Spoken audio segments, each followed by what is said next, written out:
First one we're going to go real quickly over is just going to be a jab. It's the first strike, usually out of your arsenal, you're going to throw. It's your longest punch that you've got. What he's going to do, he's going to fire his lead hand, making sure he keeps his right hand up, always defending himself. He's going to extend his hand straight forward, making sure his arm pivots and spins as he comes out, and then he's going to pull it right back to his chest.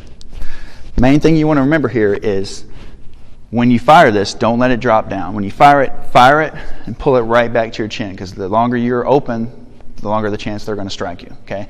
So again, he fires it out and retracts it. Fires it out and retracts it right to his chin. Next strike is going to be the cross.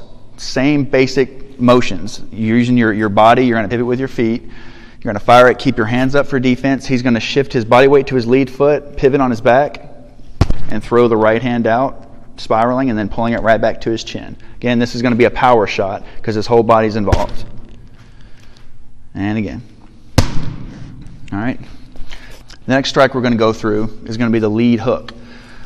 Once you throw this 1-2, he's going to defend himself. This hook is really good to use there because it goes right around your opponent's defense.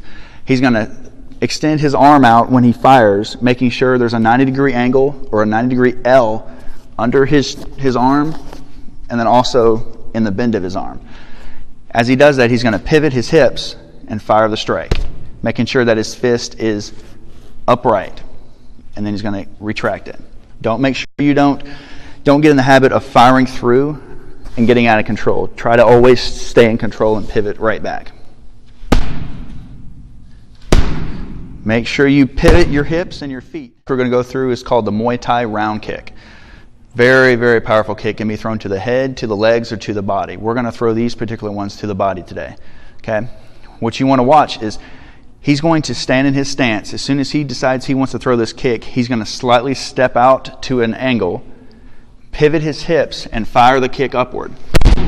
Keeping his hand up in position to defend himself. His left hand really doesn't move. It just turns right back into position to defend himself. There's a couple of variances you can throw. Some guys will throw to their hip to get more power. Some guys will post out. Both are correct ways to do it. Again, most important thing, make sure you step out. You don't step toward your opponent or he's going to land something upstairs and you're going to be knocked on your butt.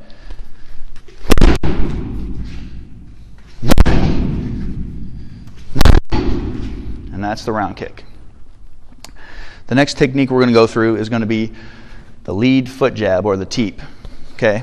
Main thing this is used for is just how it's explained. It's used as a foot jab. It's the jab of your kicks. Use it to keep your opponents at bay, they continually have to defend their stomach. So if you're constantly firing downstairs, they're going to have to do something with it. It's not going to generate a whole lot of power, but it's going to irritate him. He's going to shift his weight slightly to his back foot, pull the lead foot up, and fire it upwards, pushing me back.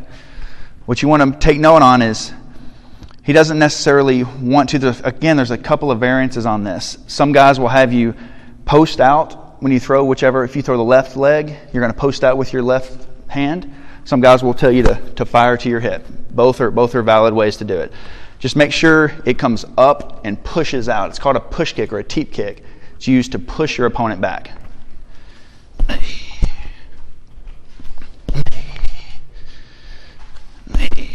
Remember, stay as defensive as you possibly can during all these techniques. Now we're going to go through the back or the rear teep.